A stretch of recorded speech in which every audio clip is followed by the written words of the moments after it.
Bayangkan, suatu malam yang sunyi, di sebuah desa pegunungan, seorang ustadz soleh sedang berzikir selepas sholat tahajud ketika terdengar ketukan pelan di pintu rumahnya. Tok, tok, tok. Saat pintu dibuka, tak ada siapapun di luar. Hanya selembar surat kuning tergeletak di lantai dengan aroma kasturi yang menenangkan. Dan di atasnya tertulis kata-kata aneh. Undangan pengajian akbar dari Kampung Al-Hikmah. Tak ada nama pengirim, tak ada alamat desa, hanya perintah singkat. Datanglah selepas Isya, di bawah pohon besar, sendirian. Siapa yang mengirim undangan itu? Di mana Kampung Al-Hikmah berada? Dan mengapa pengajiannya digelar oleh makhluk yang bukan manusia? Malam itu, sang ustadz melangkah mengikuti panggilan misterius itu, tanpa tahu bahwa langkahnya akan membawanya menembus batas dua dunia, bertemu dengan kaum jin muslim yang berzikir di alam tak kasat mata. Inilah kisah nyata yang bergetar dengan keimanan, ketenangan, dan rahasia di balik cahaya. Kisah penuh hikmah dan misteri, undangan pengajian dari Kampung Jin Muslim. Jangan lewatkan sampai akhir, karena rahasianya akan membuatmu merinding sekaligus bersyukur. Malam itu, angin berhembus pelan melewati pepohonan bambu di belakang rumah kayu sederhana milik Ustadz Rahman. Lelaki paruh baya itu baru saja selesai menunaikan sholat tahajud. Seperti biasa, setelahnya ia duduk di ruang tamu kecil yang hanya diterangi lampu minyak, membaca zikir sambil meneguk air putih. Namun, malam itu berbeda. Udara terasa lebih dingin dari biasanya, dan ada sesuatu di luar sana. Suara langgah kecil, lalu tok, tok, tok, mengetuk pintu kayu rumahnya. Ia menoleh ke arah pintu. "Assalamualaikum," suaranya lirih, tapi tak ada sahutan. Dengan hati-hati, ia bangkit, mengambil senter kecil dan membuka pintu. Tak ada siapapun, hanya angin dingin dan kabut tipis yang berputar di bawah bulan separuh. Tapi di atas lantai kayu, tepat di depan sajadahnya, tergeletak selembar amplop kuning tua. Di atasnya, dengan tulisan Arab Melayu yang rapi dan indah, tertulis, "Undangan pengajian akbar dari Kampung Al-Hikmah." Ustadz Rahman mengerutkan kening. Ia tinggal di wilayah pegunungan Jawa Barat, dan selama 20 tahun menjadi guru ngaji di sana, tak pernah mendengar nama kampung itu. Di bawah tulisan utama, ada kalimat tambahan yang membuat jantungnya berdetak cepat. "Mohon hadir selepas Isya, sendirian. Kami tunggu di jalan setapak di bawah pohon besar." Ia menatap surat itu lama. Tak ada nama pengirim, tak ada cap desa, tapi kertasnya wangi, seperti habis disemprotkan minyak kasturi. Keesokan harinya, ia bertanya ke beberapa warga, "Apakah kalian tahu di mana Kampung Al-Hikmah?" Semua menggeleng, tak ada yang tahu. Malam pun tiba. Setelah Isya, entah mengapa hati Ustadz Rahman terasa tenang. Ia yakin, apapun ini, ia harus datang. Ia mengenakan jubah putih dan peci, membawa tas kecil berisi Al-Quran, air zam-zam, dan tasbih kayu cendana pemberian gurunya di pesantren dulu. Perjalanan dimulai. Ia berjalan melewati sawah yang diselimuti kabut, kemudian menembus jalan kecil di hutan bambu. Suara jangkrik dan burung malam jadi teman perjalanannya. Setelah hampir 1 jam berjalan, ia melihat sesuatu. Pohon besar menjulang di ujung jalan setapak. Di bawahnya, ada seseorang berdiri. Lelaki itu tinggi, berjubah hitam, wajahnya teduh, dan matanya memancarkan cahaya lembut seperti bulan. "Assalamualaikum," sapa Ustadz Rahman dengan hati-hati. Waalaikumsalam warahmatullah, jawab lelaki itu dengan suara berat tapi menenangkan.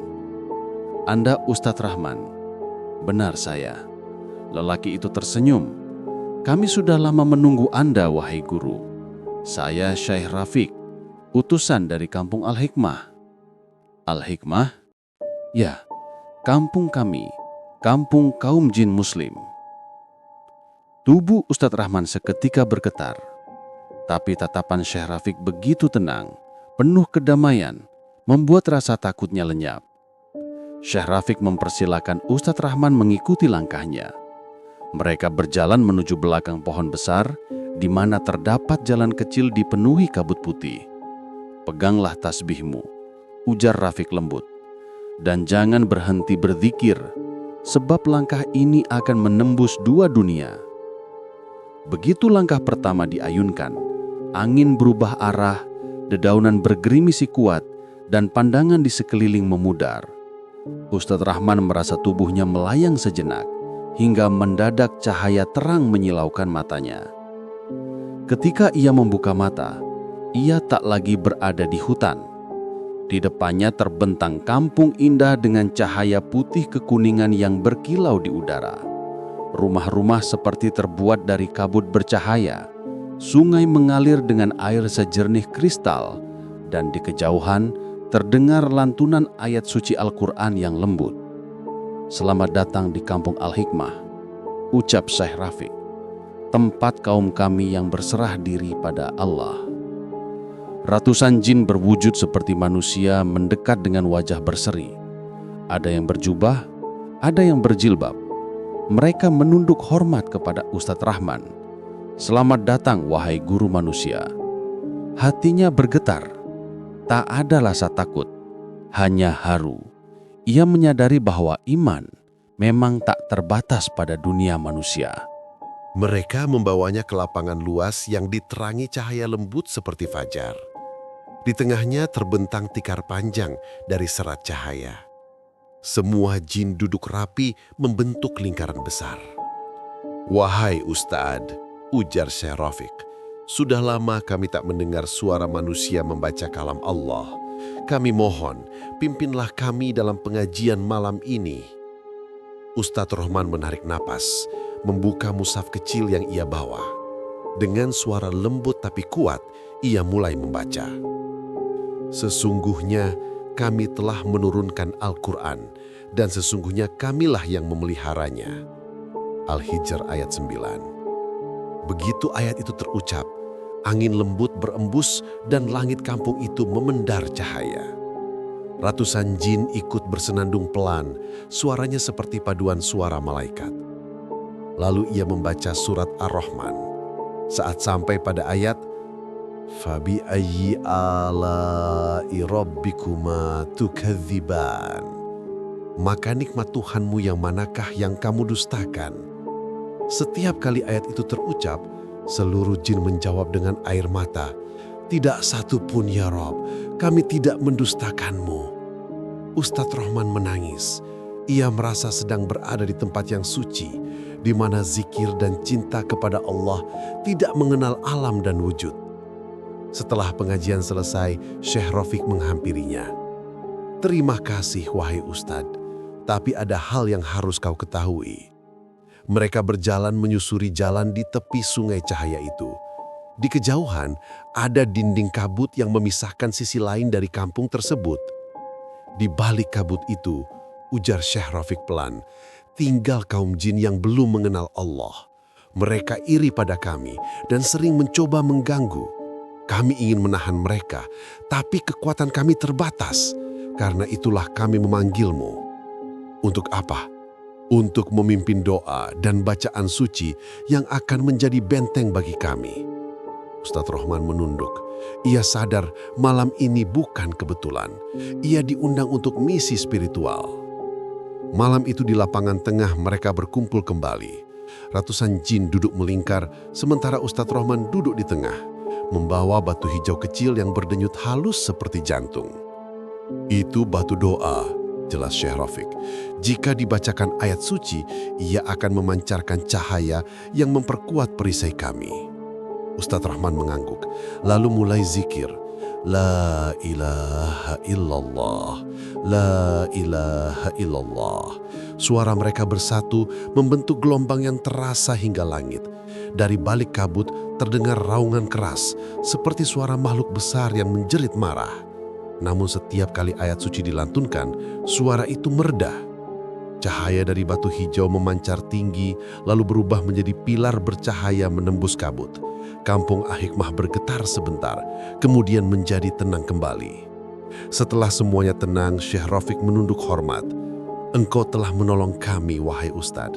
Sebagai tanda persaudaraan, terimalah batu ini. Ia akan menyala bila dunia manusia mulai diliputi kelalaian. Ustadz Rahman menerimanya dengan hati bergetar. Apa yang harus saya lakukan dengannya? Letakkan di tempat suci, bacakan ayat Allah di sisinya setiap Jumat malam. Jika cahayanya redup, berarti iman manusia di sekitarmu mulai lemah. Apakah aku akan bisa datang lagi ke sini? Jika Allah menghendaki, jalan itu akan terbuka kembali. Cahaya mulai meredup. Syekh Rafiq dan para jin mengucapkan salam perpisahan. Ustadz Rahman memejamkan mata, lalu merasakan tubuhnya ditarik lembut.